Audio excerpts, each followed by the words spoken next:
से निकालना है और बेड को थोड़ा खिसका कर साइड में करना था। उनकी कोई चीज बेड के नीचे चली गई थी। मैंने पहले तादान पर रखी अलमारी से उनका सामान उतारा, फिर बेड साइड में खिसकाने लगा। बेड बहुत ही ज्यादा भारी था, साइड में नहीं हो रहा था। चाची बोली, रुक जाओ, मैं भी ताकत लगाती हूँ।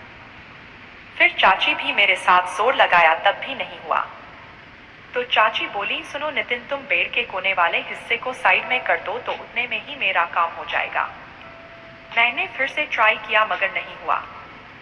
चाची बोली, तू आगे से धक्का दे, मैं तुझे पीछे से पकड़ कर धक्का देती हूँ, उससे हो जाएगा।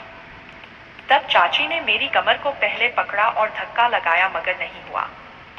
अब आंटी बोली, तुम यहाँ से हटो, मैं आगे आ जाती हूँ और तुम पीछे से धक्का देना ताकि बेड साइड में चला जाए।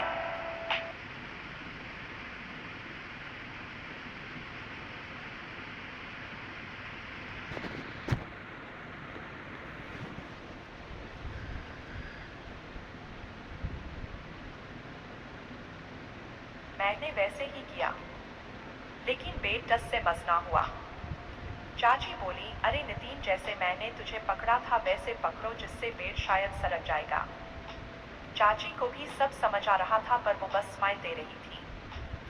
फिर मैंने और जोर का झटका मारा तो अचानक से बेड आगे को हो गया। उसी समय चाची के मुंह से चीख निकल गई और उन्होंने कहा, आराम से। तभी मैंने कहा, लो चाची, आपका काम हो गया। चाची ने भी कहा, हाँ, पर अभी देखती हूँ काम सही से हुआ या नहीं। फिर चाची बेड के नीचे सामान ढूंढने लगी। चाची बोली, चल अब बेड को वापस सही कर दे, मैं सामान रख कर आती हूँ। मैंने अकेले ट्राई किया, पर बेड सही नहीं हुआ। मैं कोशिश कर ही रहा था कि चाची वापस कमरे में आ गई। वो मुझे पीछे से पकड़कर बोली, रुक, मैं हेल्प करती हूँ। मैं धक्के देने लगा तो तभी अचानक से बेड सही हो गया और मैं पीछे दीवार से जाकर टकरा गया। चाची मेरे ऊपर गिर गई और उनकी कमर में और पैर में चोट लग गई। तो चाची दर्द से कराहने लगी, मुझे भी कमर में चोट आई थी। चाची ने पूछा, तुझे लगी तो नहीं? तो मैंने कहा, ज्यादा नहीं, हल्का कमर में लगा है। हम दोनों कैसे भी करके उठे। चाची बोली, सॉरी, मेरी वजह से तुमको चोट लग गई। मैंने बोला, कोई बात नहीं। फिर मैंने चाची को सहारा देकर बेड पर बैठाया और खुद भी बैठ गया। चाची बोली, मेरी कमर और पैर में बहुत दर्द हो रहा है। मैंने कहा, आप आयोडेक्स लगा लो। वो बोली, वो तो है ही नहीं।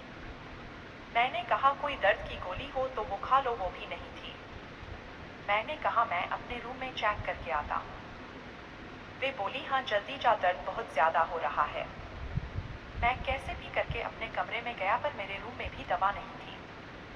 मैंने वापस आकर बोला, आंटी दवा तो नहीं है। वे बोली, अब क्या करें? मैंने कहा, एक उपाय है। आंटी बोली, क्या? मैंने कहा, गर्म तेल से मालिश कर लो। आंटी मेरी तरफ प्यार से देखने लगी। चाची बोली, ठीक है, पर मुझसे नहीं होगा, तुम मालिश कर दोगे क्या? प्लीज, मैं तुम्हारी भी कर दूंगी। मैंने कहा, ठीक है, तेल कहाँ है? गर्म कर लाता हूँ। वो बोली, वहीं रसोई में है। मैं गया और तेल गर्म किया, फिर लाया और बोला कि बताओ मालिश कहाँ करनी है। चाची इशारे से बताने लगी। मैंने कहा, आप लेट जाओ, और मैंने मालिश करना शुरू किया। पहले तो उनको टच करने पर ही बड़ा दर्द हो रहा था, धीरे धीरे उन्हें आराम मिलने लगा। चाची बोली, नितिन, तेरे हाथों में तो जादू है। दोस्तों, बता नहीं सकता उस टाइम मेरा दिल कितना तेजी से धड़क रहा था। चाची बोली, क्या हुआ? रुक क्यों गया? मैं तुम्हारे में लगा दूंगी। उनकी इस तरह की दोहरे अर्थ वाली बातें मुझे और ज्यादा उत्तेजित बना रही थी। वे बोली, सच में नितिन, तूने मेरा सारा दर्द गायब कर दिया। अब तू लेट जा, मैं तेरी चोट पर मालिश कर देती हूँ। वे बोली, पता कहाँ लगाना है? चोट किधर लगी है?